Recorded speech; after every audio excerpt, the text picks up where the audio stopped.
Hey, welcome everybody. Welcome to your morning drive with Chuck. I've got a question for everybody out there, and I'm hoping somebody can explain this to me, because I really haven't been able to figure it out yet.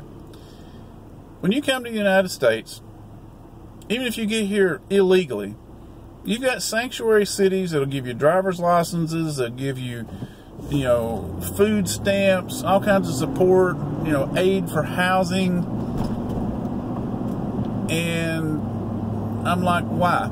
Especially if they're here illegally. Why would you want your state to be a sanctuary state or be a sanctuary city for lawbreakers, basically? I mean, this makes absolutely no sense to me.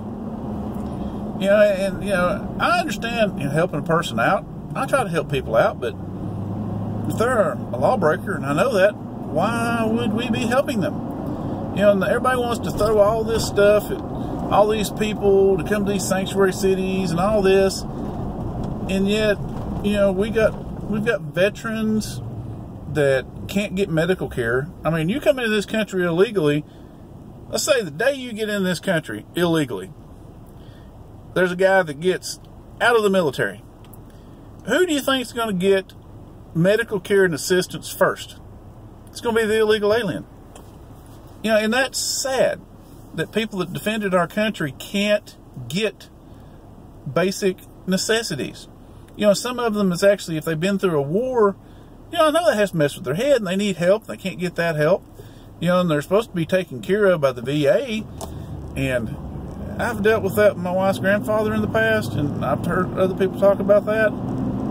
That's a joke. What we need to do to change this is, it starts with Congress and Senate, or the congressmen and senators.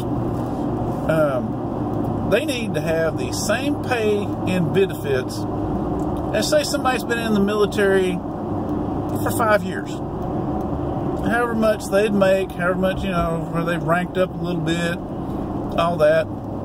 That's what they need to make. I see these people get on there, congressmen and senators get on there and say, oh, we can't comfortably live on $140,000 a year or whatever it is. And I'm like, really? Give me $140,000 a year for sitting up there making decisions for everybody else that really ain't the decisions most of us want made anyway? I'll take it. No problem. So I think there'll be a lot of things change the way our people in our country are treated if congressmen and senators had to follow the same rules. They get a raise every year, whether they want it or not. They have to vote to stop from having a raise. And people wonder what's wrong with this country. 99% of the citizens of the United States can say one thing, and our representatives up there can go, oh, no, they don't know what we're talking about. We're going to do this. How screwed up is that? If you think about it, that's why we separated ourselves from England. What was that? No representation, taxation without representation.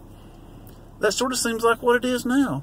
They do what they want, when they want, and get paid what they want, while the rest of us pay for it and suffer with whatever decisions they make. How right is that? Because let anybody come in here and get all the benefits in the world they could ever want, and let's pay ourselves for making these decisions. Let's pay ourselves ungodly amounts of money, and we're letting them get away with it. This is my thought for the day. Vote them out. Get other people in there. But the sad thing is, if you don't have money, you can't do it. You got to have money to represent your country, to be a congressman, to be a senator, be a president. So, the rich people rule our country. The rich are getting richer, the poor are getting poorer, and the supposed middle class is what I'm supposed to be, are screwed. But that's just my thoughts for the day. I hope everybody has a wonderful day. And like I say, just think about it.